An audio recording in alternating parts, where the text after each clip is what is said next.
Cristo es el fundamento de todas las cosas. Si Cristo es el fundamento de todas las cosas, es tu fundamento. Aún si Cristo es el fundamento de todas las cosas, también es el fundamento de todas tus necesidades. Jesús vino,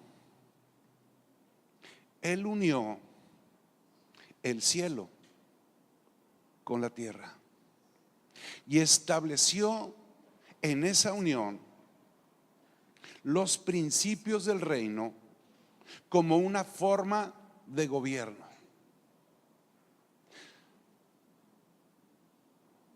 Esa forma de gobierno, lo que quiso hacer el Señor era establecer que nosotros podamos vivir en la tierra como se vive en el cielo.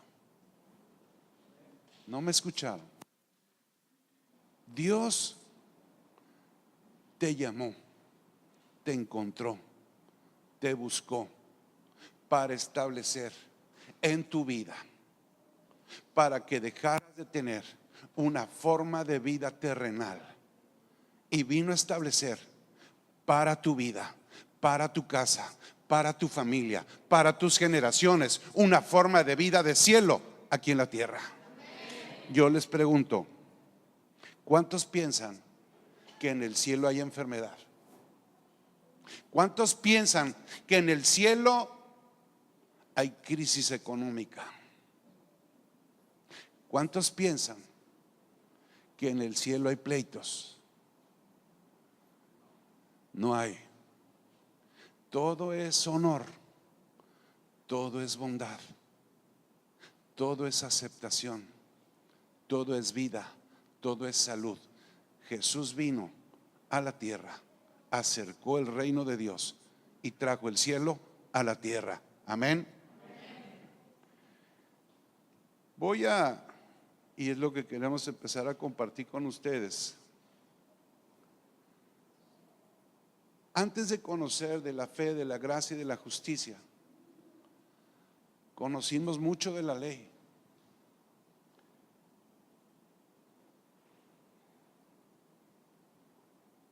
La ley siempre me hizo sentir que era inadecuado, que era una persona incorrecta, porque siempre hacía lo malo, siempre hacía algo que me equivocaba. Cuando conocí la gracia, entendí que la vida en Cristo solo se puede vivir por medio de la gracia, a través de que Cristo mismo sea el que viva la vida de Él a través de mi propia vida. Todas las veces yo quise intentar ser un buen cristiano y en todos mis intentos yo fracasé. Había personas que en la iglesia me conocieron de una forma, pero en la calle era otra. Y a veces es muy común ver cómo vienen las familias a la congregación. Vienen en el carro, vienen peleándose, vienen gritando, y de pronto sucede un milagro. Se van acercando a la iglesia, a la congregación, y empieza a suceder un milagro, porque cuando pasan esa puerta es gloria a Dios, aleluya, hermano. Ese es un milagro, o es una hipocresía. Todo lo que tú vivas en Cristo tiene que ser genuino, no tiene que ser disfrazado. Amén. Tú eres bueno porque esa es tu naturaleza. No te cuesta trabajo mostrar lo que tú eres. Pero nos hemos encontrado que por la enseñanza que habíamos recibido, había falta de entendimiento en las escrituras, porque las escrituras, para que tú las vivas, no solo las tienes que leer, las tienes que entender, y Dios te las tiene que revelar. Amén. Busca segunda de Pedro, capítulo 1, verso 12.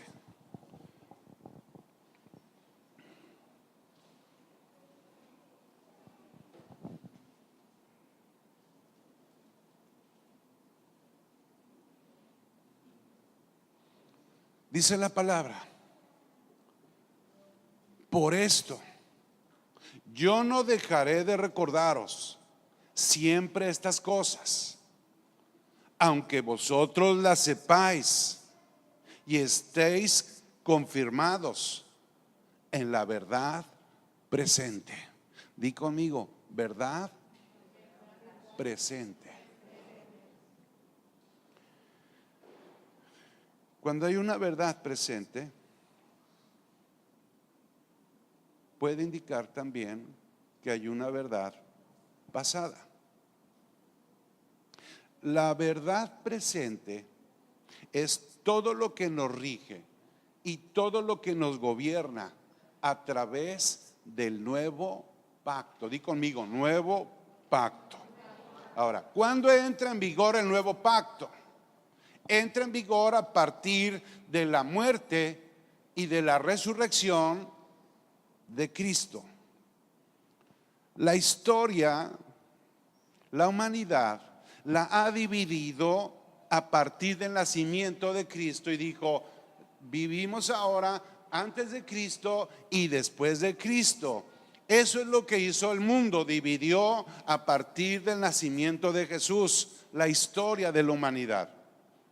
Pero para nosotros, espiritualmente, el antes y el después de nuestra vida no es a partir del nacimiento de Jesús, es a partir de su resurrección.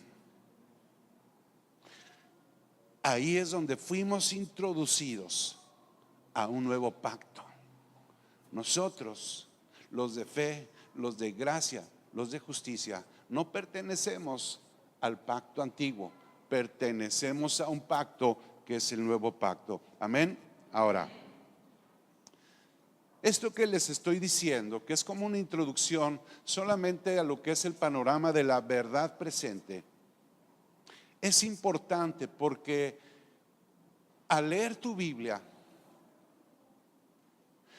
tienes que comprender lo que tú estás leyendo. La Biblia se tiene que leer a la luz de los pactos. Hay por ahí un movimiento que es el movimiento de la dispensación de los tiempos, que tiene que ver más con un orden y administración de una escuela teológica, donde los teólogos estructuraron la historia de Dios y la dividieron en épocas o en eras. Esa escuela teológica afirma hoy que estamos viviendo en el tiempo de la dispensación de la gracia. Esa es la teología de ellos. Ellos viven en el tiempo de la dispensación de la gracia, viven en una dispensación. Pero nosotros sabemos que la gracia no es una dispensación. La gracia es una persona y se llama Jesucristo. Eso sí es lo que nos corresponde vivir. Entonces, la gracia y Cristo, desde Génesis hasta Apocalipsis, está marcada y está definida en la Biblia, en la palabra de Dios. Pero Cristo, digamos que estuvo oculto, Dios lo ocultó en todo lo que es el Antiguo Testamento. Estaba presente, pero Dios ese misterio lo mantuvo oculto. Y fue hasta después que Él nos los vino a revelar para que podamos conocer quién era en verdad Jesucristo. Amén. Ahora, la Biblia hay que leerla, hay que recibirla a la luz de los pactos, no de las dispensaciones. Amén. Si tú quieres recibir revelación de la palabra, entonces tú tienes que aprender a distinguir lo que estás leyendo, entenderlo a la luz del pacto al que esa lectura se está refiriendo. Hay personas que todavía no alcanzan a hacer distinción entre un pacto y otro, y lo que hacen en esas lecturas es apropiarse de cosas que no necesitarían ser suyas porque no son vigentes. Amén. Mezclan el viejo pacto con el nuevo pacto y quieren formar con eso una nueva vida. Y eso solo genera frustración, porque dicen: yo no puedo vivir lo que dice ahí que tengo que vivir. Les voy a dar dos escrituras. Las dos son palabra de Dios, pero una es del antiguo pacto y otra es del nuevo pacto. Y la idea es que vean claramente que no se pueden leer escrituras y darles validez para nuestras vidas si no forman parte del pacto en el que estamos viviendo. Amén. Busquen Levítico 20:10. Ahí vas tú ahorita. Mi esposa es una maestra de la palabra y tú puedes oírla 20 horas y vas a aprender y no te vas a cansar y vas a querer más. Amén. Dice Levítico 20:10: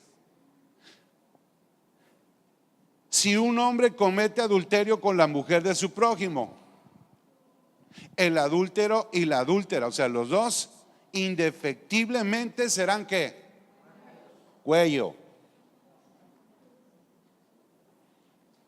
Después del gozo venía cuello.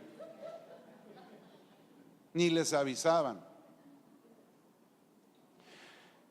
Esta es una ley de Levítico, es viejo pacto, y en esa ley, en ese pacto, no estaba considerado de parte de Dios establecer perdón para los culpables. Su castigo era la muerte. Pero ahora compara lo que acabamos de leer con Juan capítulo 8, lo que dice desde el verso 4.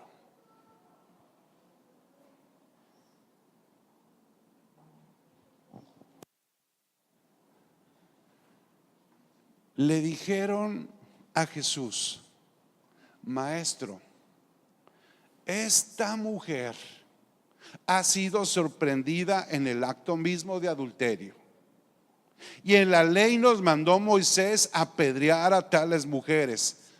Tú pues, ¿qué dices?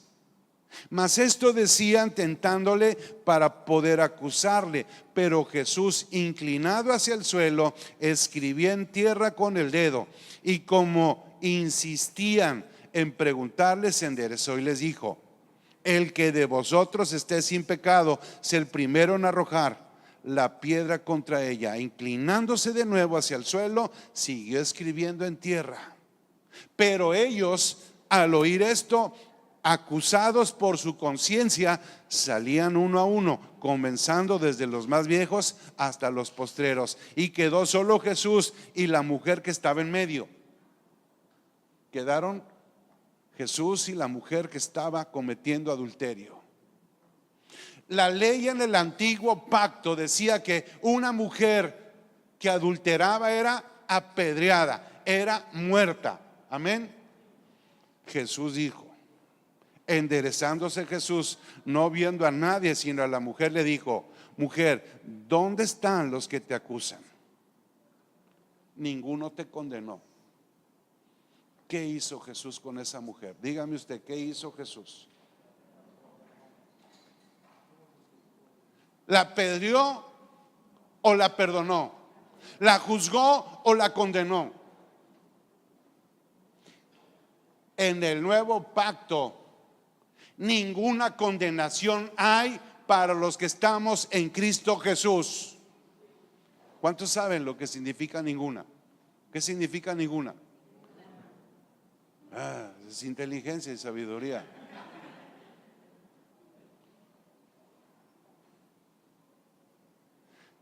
Si tú no reconocieras a qué pacto pertenecen estas dos escrituras, y si tú no estás bien seguro y fueras pastor inclusive, a lo mejor hasta te la pensabas y tenías que haber pensado en dar pedradas a la mujer. Muchos creyentes no han avanzado en su vida estando aún en Cristo Jesús, teniendo al Espíritu Santo, porque siguen pensando que todo lo que está escrito en la Biblia es una ley y una instrucción que sigue vigente para ellos. Pero hoy se van a dar cuenta que no es así, y quiero que les enseñe algo. Fíjate, es de llamar la atención que en el texto que acabamos de leer en el Antiguo Testamento, allí en Levítico 20:10, dice: si un hombre cometiere adulterio con la mujer de su prójimo, el adúltero, ¿y quién más? La adúltera. ¿Y a quién llevaron frente a Jesús? Y yo pregunto, ¿y dónde estaba el adúltero? ¿Por qué no lo llevaron también a él? ¿Quién merecía morir? Pero fíjate cómo hubo un cubrir de aquellos para aquel hombre. Eso me hace preguntarme quién sería ese hombre. A lo mejor uno de ellos mismos. ¿Por qué lo cubrieron? ¿Por qué no lo llevaron con él? Solo llevaron a la mujer. Mira, la mujer en las películas nos la presentan así, que va con su túnica. ¿Qué estaba haciendo la mujer cuando la sorprendieron? Mija, ¿qué estaba haciendo? Tú dime. Ay, mija, no me ponga cara de que no sabe. ¿Es casada o soltera? Ahí dice en el mero acto. ¿Cuál acto, mija? Dice: ay, mija, tiene 4 hijos, mija. Bien que sabe cuál acto. ¿Cuál acto fue? Acá tengo un hombre conocedor. Ay, gloria a Cristo. Dije, no, voy a tener que dar aquí un taller de sexualidad. Dice, estaban teniendo sexo, eso era. Pero solamente traen a la mujer. Ahora, ¿los casados y las casadas saben cómo se tiene sexo? Ay, no suden, no les voy a decir cómo, que el Espíritu les revele. Pero yo te pregunto, ¿cuántos de ustedes lo hacen con ropa? Ay, si lo haces con ropa, avísame para darte terapia intensiva. La mujer iba desnuda, ¿por qué? Porque la ley desnudaba, exhibía, públicamente lo hacía. Y Jesús está escribiendo en tierra. Me puedo imaginar, y digo solo me lo imagino porque no lo habla, que cuando está escribiendo en tierra hubo podido poner de cada uno de ellos aquella falla, aquella tacha, aquella ofensa por la cual también cada uno de los que estaban allí podía ser acusado. Podía ser muerto, apedreado, exhibido públicamente, avergonzado como ellos estaban haciendo con esta mujer. Yo me puedo imaginar que en el camino venían viéndole de todo, porque venía encuerada, hasta tortícolis le dio alguno. Pero Jesús, me lo puedo imaginar sin siquiera voltear, no le buscó ni el rostro, tomó su túnica y tapó su desnudez. Amó a esa mujer, porque la ley tenía la costumbre de exhibir, pero la gracia tiene como pacto, como fundamento, cubrir a través de amor. Y es lo que Cristo viene a hacer. Por eso dice la Escritura allí en Juan capítulo 1 verso 14, dice: y el verbo, la palabra en acción, Cristo mismo se hizo carne y habitó entre nosotros. A ver si me ponen Juan 1:14, por favor, acá lo tengo. Dice: y habitó entre nosotros y vimos su gloria, gloria como del unigénito, del único Hijo de Dios, lleno de ¿qué? De gracia.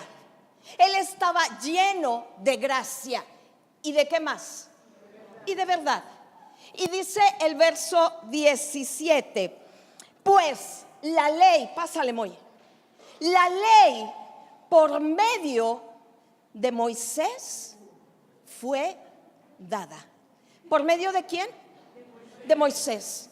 Más, mija, ponme el otro por favor. la gracia. Y con la gracia, la verdad, ¿con quién vino? ¿Por medio de quién se estableció la gracia y la verdad? Por medio de Cristo. Ellos no habían experimentado, fíjate bien en este concepto, ni la gracia ni tampoco la verdad.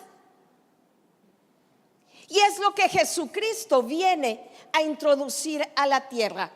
Él viene a establecer. Había un pacto establecido por medio de la ley. Había un pacto establecido, pero el pacto de Moisés, necesitas entender, todo lo que Dios establece por medio de la ley era solamente una sombra, solamente una maqueta. Ponle la corona, mija, por favor. Se le zafó ahí el resortito. Ay, mija, ya me la rompieron, qué bárbaros.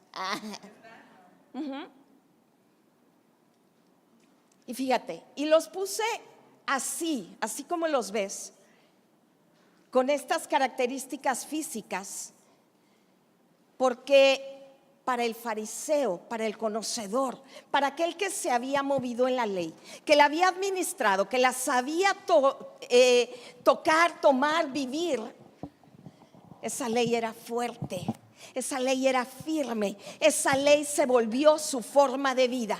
¿Por qué no recibieron al Rey de Gloria? Porque le vieron su condición en la carne. Ay, por Dios, si es Chuyito, el hijo de Pepe y de la Mary, el que jugaba con Tomasito a las piedritas. Ay, ahora no sale con la jalada que es hijo de Dios. Ay, por favor, ¿de cuál fumo ese muchacho? Chuchito, Chuyini. Ay, el que se trepaba en el árbol con el Carlos. Y ahora nos sale con que es el Hijo de Dios, porque ellos esperaban otra clase de rey en el Rey de Gloria. Y cuando viene alguien para ellos simple, para ellos sencillo, les fue complicado aceptar. Y se establecieron en su fuerte ley, en una ley firme, en una ley estable que venía por medio de Moisés. Quiero mostrarte algo. En Éxodo 17, fíjate cómo el Señor está anunciado desde el Antiguo Testamento para cumplirse en el Nuevo Pacto. Hay que resaltar esa diferencia. Estamos hablándote de la verdad presente y estamos hablándote del Nuevo y Antiguo Pacto. La escritura está dividida en dos partes. ¿Cuáles son? En el Antiguo y en el Nuevo Testamento. El Antiguo Testamento, que abarca de dónde a dónde. Abarca de Génesis a qué libro, a Malaquías. Y el Nuevo Testamento, que abarca de dónde a dónde, de Mateo hasta Apocalipsis, ¿verdad? Sin embargo, déjame decirte, el Antiguo y el Nuevo Testamento no marcan ni van en función del Antiguo y el Nuevo Pacto. ¿Por qué? Porque los 4 evangelios todavía tienen ley, y en esos 4 evangelios aparece Cristo en la tierra, y una parte hasta su muerte, resurrección y ascensión. Esos evangelios todavía pertenecen al Antiguo Pacto, aunque bíblicamente hablando, por estudio, están clasificados en el Nuevo Testamento. Por eso Jesús les dice, le piden, enséñanos a orar. Y ahí en Mateo 6 se le empieza a decir, Padre nuestro que estás en el cielo, santificado sea tu nombre, venga tu reino. Y ellos creen que el reino no había venido. Y tenemos gente, pueblo de Dios, creyendo que aún el reino no ha llegado. ¿Por qué? Pues porque siguen orando conforme al Antiguo Pacto, creyendo que como está de Mateo para acá es Nuevo Pacto. No, fue Nuevo Testamento, pero esa es una oración establecida todavía en el Antiguo Pacto. ¿Por qué? Porque Cristo vino a transformar las cosas, pero la transformación no vino a través de su presencia, vino a partir de su ascensión. Cuando se presenta delante de papá y dice, papá, he pagado el precio, he pagado el precio. Préstame la túnica de sangre, mija. He derramado mi sangre, he comprado sus vidas. Y a partir de allí se establece un nuevo pacto. Ahora, el Señor muestra los dos pactos desde el Antiguo Testamento. Fíjate en la escritura en Éxodo capítulo 17, verso 6. Dios le da una instrucción a Moisés. Moisés es el hombre que Dios utiliza para sacar de Egipto a su pueblo. De la noche a la mañana lo hace líder.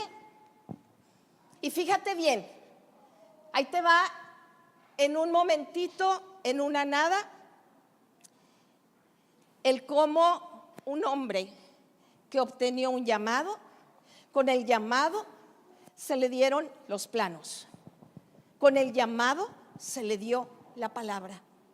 ¿Algún hijo de Dios aquí? ¿Alguno? Tienes un llamado. Tienes un llamado. Tienes un llamado. Llegaron hoy. Ay, les tengo noticias. Tienen un llamado. Me da igual que llegaron hoy. Lo tienen. Tienes un llamado. Creíste que no, pero tienes un llamado. Amén. Y tú también. Y tú. Acá la chiquitina, tienes un llamado. Y ahorita nomás me pela los ojos así de. Lo tenemos. Con ese llamado, Dios nos da los planos para saber qué hacer. Dios nos da la palabra que vamos a hablar. Dios nos da la gente. Hoy estaba viendo ya los chicos ya con banda, o sea, ¿qué tiene que empezaron? ¿Saben por qué? Porque cuando ellos empezaron era señal de que Dios lo había terminado todo. Amén. Por eso tan rápido pueden ver hoy las cosas mostradas. Óyeme, nosotros, ¿cuánto tiempo fue, cielo? Él era nuestro director de la alabanza. Él escogía por medio de internet cuál banda. Bueno, el único instrumento que nos llevamos fue un pandero que me regaló mi hermana. Él agarraba el pandero, se ponía a dirigir, él cerraba los ojos. Él había escogido las canciones. Un día que abrió los ojos, vio que estaba así la audiencia allá, él acá, porque él estaba adorando. Se le había olvidado que era para acá. Sí, pues él era para él, pues los demás hay que se encargue cada quien. Así empezamos. Pero hoy veo algo que les anuncio: la aceleración de todas las cosas. Lo que nos tomó 10 años, a ellos les va a tomar 1. No escuchaste. Lo que nos tomó 10 años, a ustedes, porque ellos son ustedes, les va a tomar 1. Amén. Lo que se hacía en décadas, ahora se hace en meses. Lo que se hacía en meses va a ser manifiesto al instante. Aceleración de todas las cosas. Muchos de ustedes dijeron: necesito el milagro Pantier. Comprende los tiempos que vives. El Señor ya dio lo que necesitas. Tómalo, conquístalo. ¿Por qué? Porque a Cristo Jesús no le faltó nada por hacer. Nada. Tienes que derribar las cosas conforme a la ley y establecer las cosas conforme a la gracia.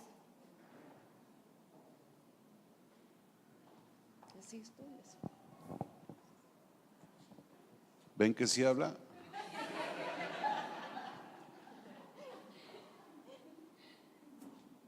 ¿Cuántos saben que los hombres somos diferentes? Decía un pastor. Dice un pastor: cuando un hombre ora por alguien, Padre, bendícelo, Señor, guárdalo, cuídalo en el nombre de Jesús. Pero dile a la mujer que ore: Padre, bendice su entrada, su salida, sus hijos, sus nietos, sus bisnietos, sus generaciones, todo, Señor, su trabajo, su negocio. Pero gloria a Dios.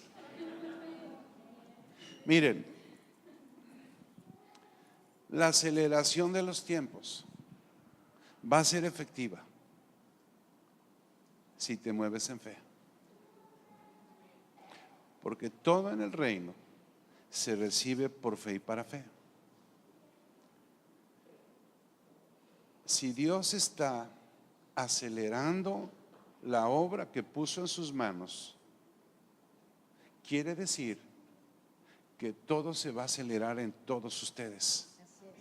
Así es. Porque la iglesia no es este edificio, Este lugar es una congregación.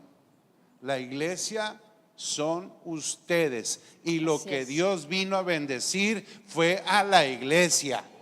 La Así es. iglesia son ustedes, la iglesia de Cristo.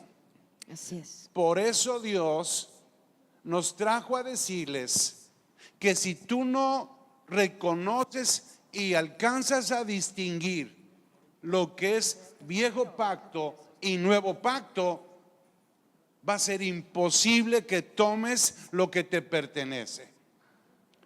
Fíjense lo que les voy a decir. Escúchalo, atiéndelo, recíbelo, guárdalo, no lo sueltes. Fíjate lo que te voy a decir. La Biblia fue escrita por hombres, pero inspirados ¿por quién? Inspirados por el Espíritu Santo.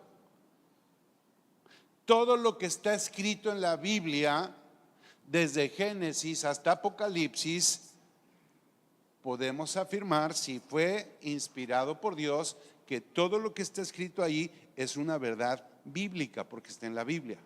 Es una verdad porque lo dijo Dios, y es una verdad bíblica porque es la Biblia, es la palabra. Ahora, la Biblia, todo lo que contiene es una verdad bíblica, pero no todo lo que es verdad bíblica necesariamente es una verdad presente. ¿Me entienden? Leímos Levítico 20:10. Es una verdad bíblica porque lo dijo Dios. ¿Sí o no? Darle muerte a una pareja de pecadores está escrito ahí y es una verdad bíblica porque lo leíste en la Biblia, no lo leíste en el periódico. Pero no es una verdad presente, porque Levítico no es un libro que forma parte del nuevo pacto. Tú no puedes vivir la vida en Cristo mezclando escrituras.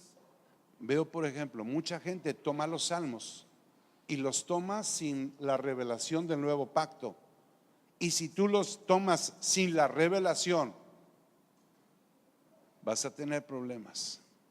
Hay que leer la escritura a la luz del pacto al que nosotros pertenecemos. Es un pacto de gracia, del favor de Dios, donde yo he visto, y por eso es importante, evangelistas que están para empezar en un edificio y dicen, esta es la iglesia, y dicen, adoremos en el templo al Señor. Esto no es un templo, esto es un edificio. El templo del Señor eres tú. Amén. Hay lugares donde la gente llega y se acercan al lugar santísimo, se postran y se ponen a cuentas con Dios. El lugar santísimo eres tú, porque en el lugar santísimo es donde está y habita la presencia de Dios. Hay evangelistas y muchos de ustedes están orando diciendo, Padre, abre las puertas y las ventanas de los cielos para que tenga esta bendición. ¿Cómo le pides a Dios que abra lo que ya está abierto? ¿Cómo le pides que te bendiga cuando ya te bendijo? Cuando tú le dices, dame, y ya te lo dio, algo está mal. Si tú me pides algo, yo te lo pongo en tus manos y me lo vuelves a pedir, eso no tiene sentido. Tus oraciones deben de ser de fe, pero guiadas en la luz del pacto al que pertenecemos. El nuevo pacto, el pacto del favor de Dios, de la gracia de Dios. Amén.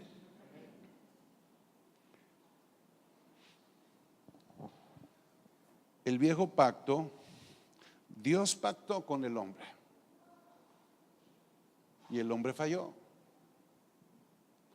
Y dijo Dios: no, necesito a alguien más confiable.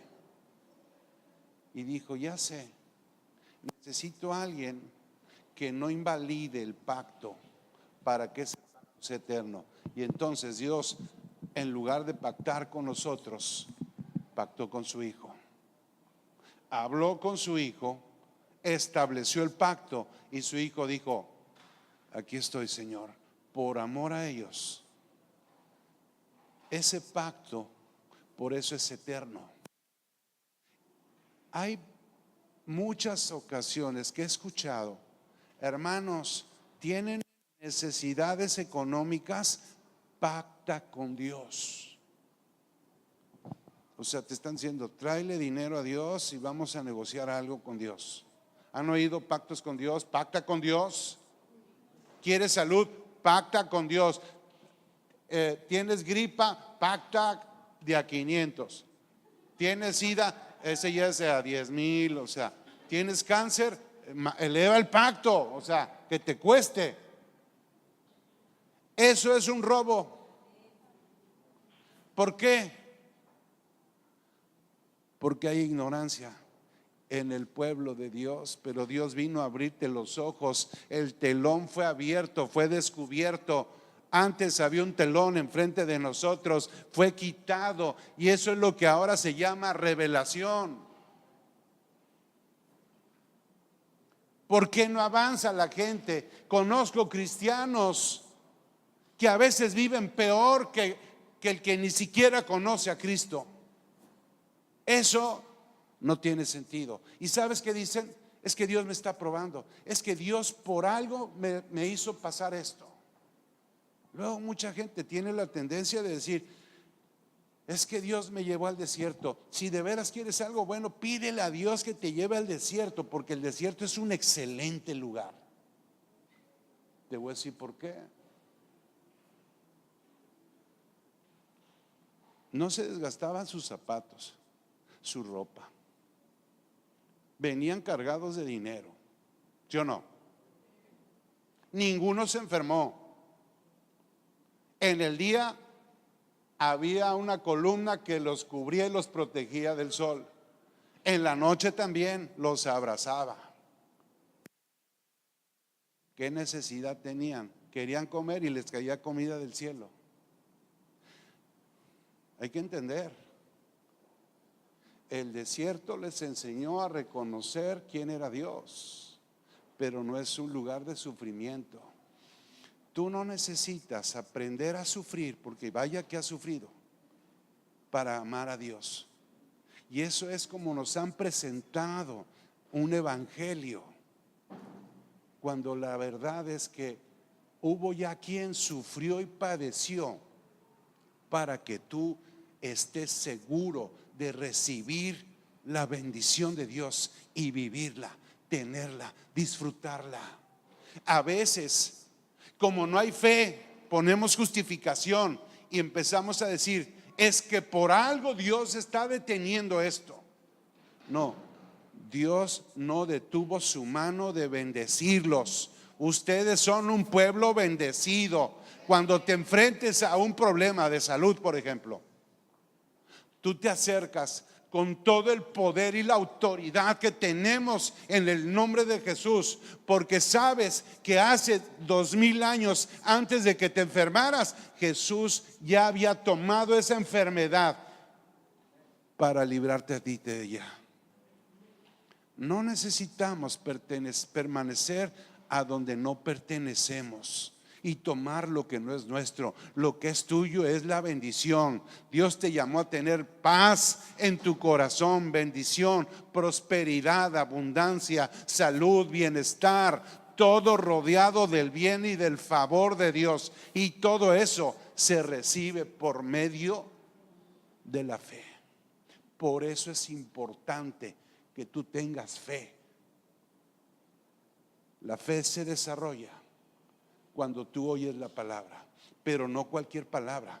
Si tú oyes palabra que se predica, que no es conforme y está alineado al nuevo pacto, en lugar de que tu fe aumente, tu fe decae. La gente se enfría. cuando tú entras a la zona de la palabra de Dios, la que es de vida, la que es de poder, vuelves a, es como cuando enchufas a tu celular. A mí me ha tocado cuando está el 1% así de batería, me imagino a mi celular cuando lo enchufo que dice gracias, y vuelve otra vez así como que salió a la luz otra vez.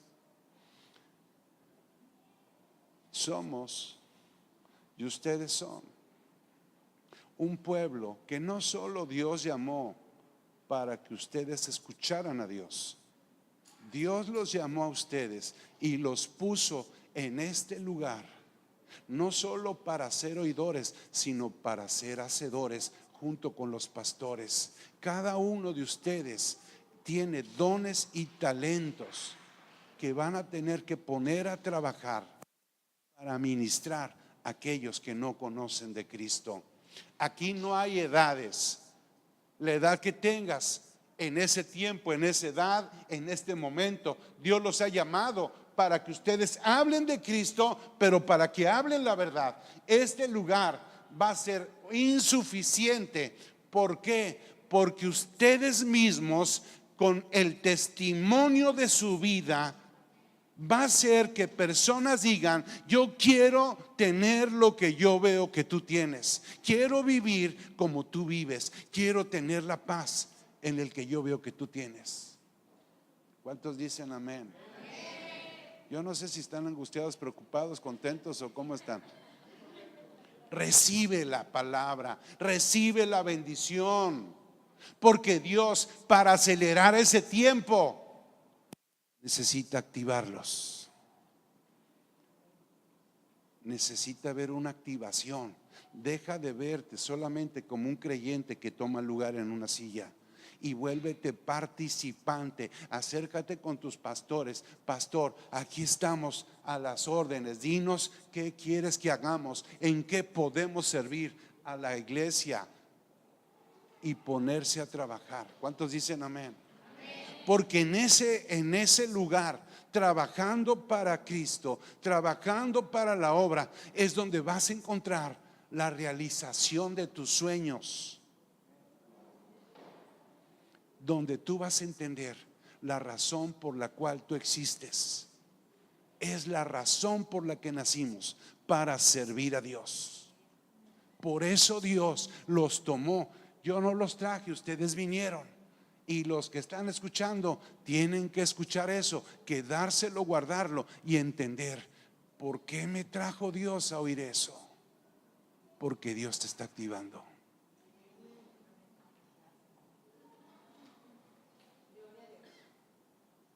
Estamos viviendo tiempos en los que tenemos que ser movidos de tener la conciencia en la ley, en el antiguo pacto, para establecer nuestra conciencia, nuestras decisiones, nuestras actitudes, nuestros pensamientos en una conciencia conforme a Cristo.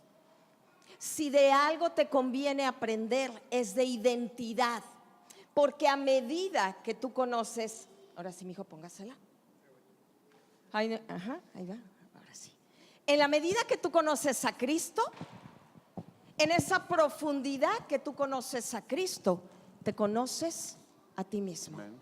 Dice primera de Juan 4:17: pues tal como Él es,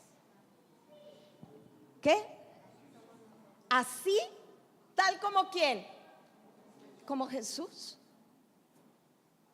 Tal como Jesús.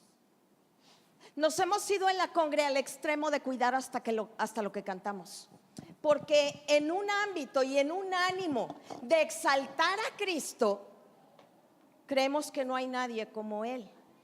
Pero si pensamos que no hay nadie como Él, el propósito de esa escritura se perdió, porque esa escritura dice: tal y como yo soy, los he creado a ustedes.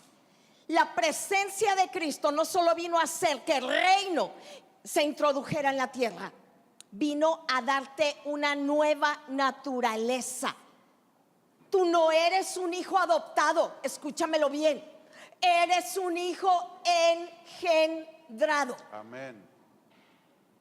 Eres un hijo con la misma genética que hay en Cristo Jesús, una genética divina. Por eso 2 Corintios 5:17 establecía de modo que si alguno está en Cristo, ¿alguno está en Cristo?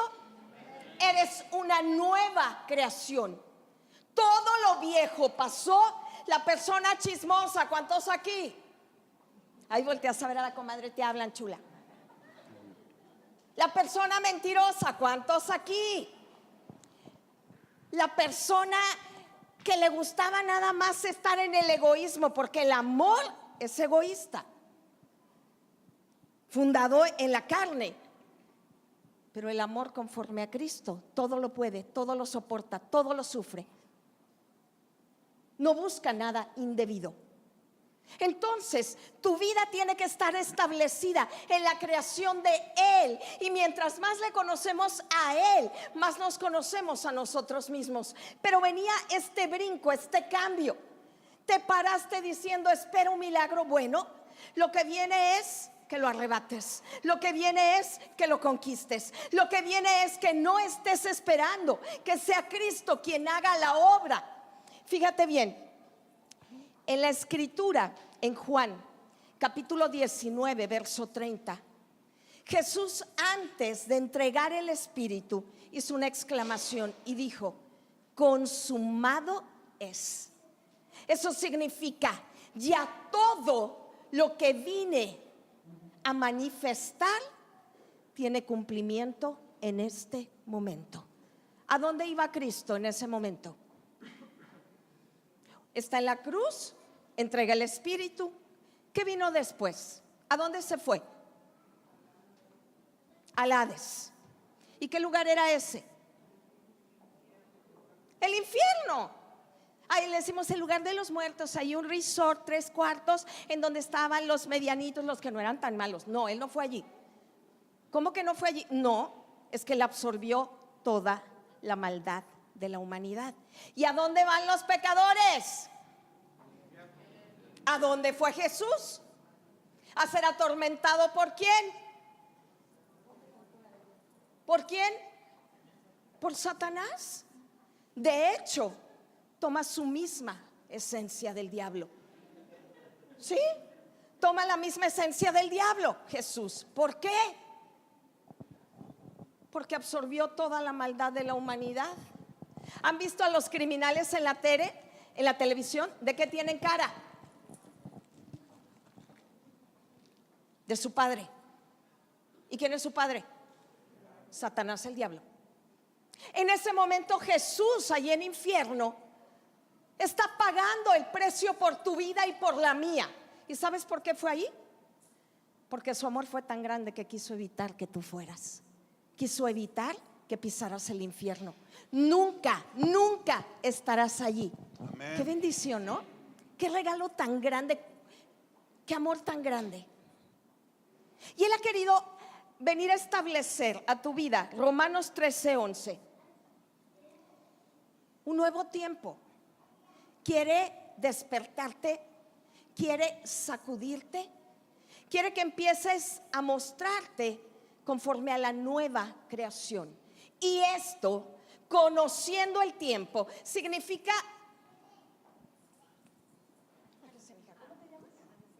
Significa Ana Cecilia. Perdóneme, mija, a mí me dijeron que ella lo que yo quisiera. Ahorita. A eso ha venido el Espíritu. No importa en qué nivel se encontraba ella, la quiere sacudir, la quiere despertar. Es hora. El Señor le dice a Ana Ceci, es hora de levantarte del sueño. Es hora.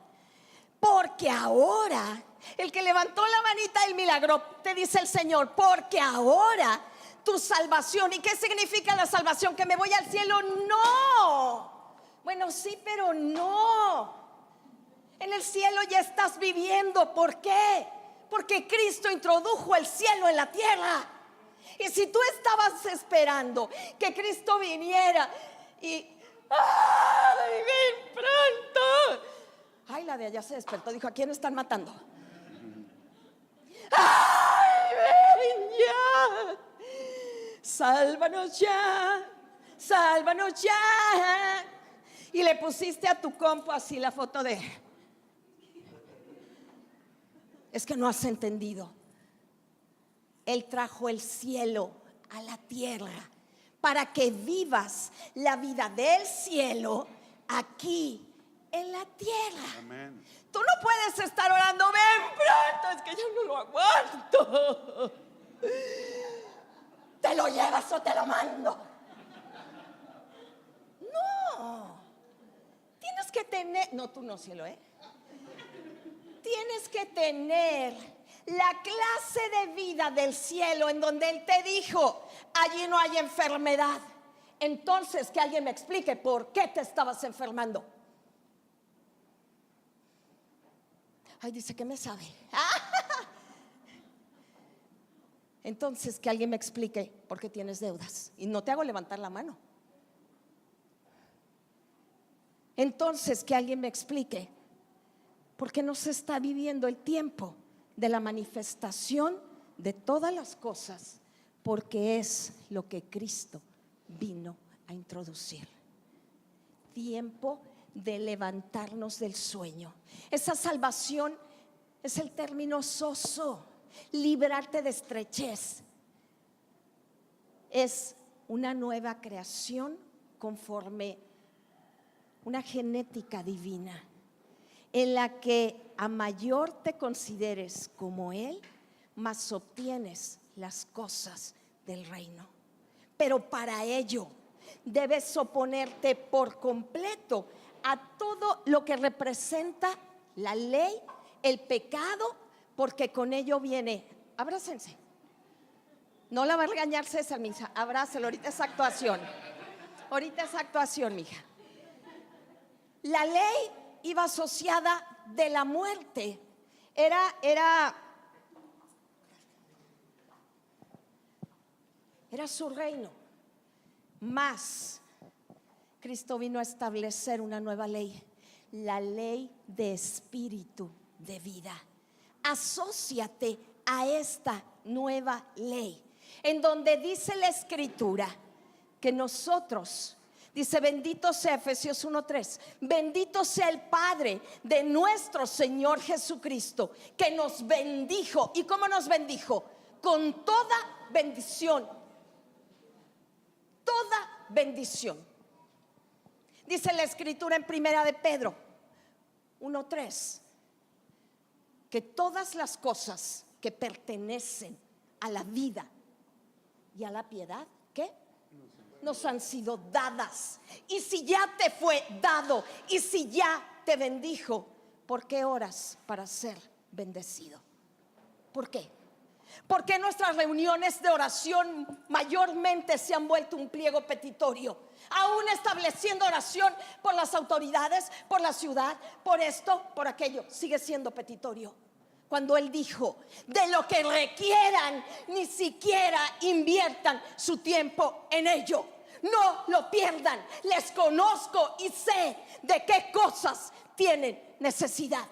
Busquen primero que nada mi reino y su justicia, porque lo que ustedes requieren para mí se llama añadidura. Para Él se llama, eso es lo de menos. Tristemente, para la iglesia se volvió lo demás. El Señor haciendo en tu mente esta tarde, Amén. provocando ese brinco de la maldición, de la esclavitud, del pecado, de la ley y de la muerte. No hay nada, mi amada, no hay nada que puedas hacer que agrade más a Dios de lo que está agradado contigo. No hay nada. Nada vas a poder sumar. Es que a lo mejor si ayuno 10 días en lugar de 8, es que a lo mejor si oro todas las mañanas a las 4 de la mañana, le agradaré más. No puede agradarse más, porque está agradado por completo. Cuando te ve, no te ve. le dé. Y dijo, este es mi hijo amado, en él yo estoy. Eso lo dice de ti y eso lo dice de mí. Tesoro.